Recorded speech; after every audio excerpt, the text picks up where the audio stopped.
Hello everyone, আজকে তোমাদের সাথে একটা ছোট্ট ভিডিও শেয়ার করার জন্য এলাম এই পূর্ণিমার চাঁদকে নিয়ে। কেমন লাগছে বলো? ভীষণ সুন্দর না? দোল পূর্ণিমার চাঁদ বলে কথা। আজ তো হোলি, গতকাল ছিল দোল পূর্ণিমা। আমি এখন ছাদে ব্রুনো কুটুসকে নিয়ে একটু ঘুরতে এলাম। তো এত সুন্দর পূর্ণিমার চাঁদ, আর এই ভিউটা দেখে তোমাদের সাথে শেয়ার না করে পাচ্ছি না, তাই ভাবলাম একটু করেই নিই। দেখো তো কেমন লাগছে তোমাদের? সুন্দর না? দূরে দেখতে পাচ্ছ?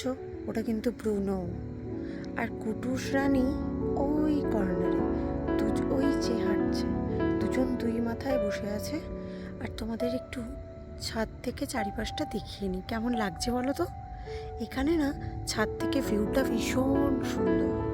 দূরে বাড়িগুলোতে আলো জ্বলছে, রাস্তার আলো জ্বলছে, ছাদটা পুরো অন্ধকার। আর সাথে এই যে সুন্দরী, কি মিষ্টি দেখতে বলো।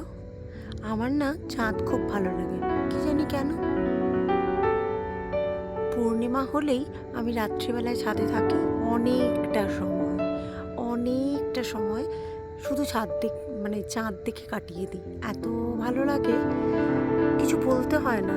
মাঝরাতের ওই নিস্তব্ধতা আর পূর্ণিমার চাঁদ, অদ্ভুত একটা কি কি আবহাওয়া তৈরি হয়, বলে বোঝাতে পারবো না।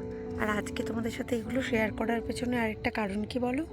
এখানে তো একই পূর্ণিমার চাঁদ, তারপরে একটা মিষ্টি হাওয়া হচ্ছে, ঠান্ডা, হালকা ঠান্ডা লাগছে, ভীষণ ভালো লাগছে।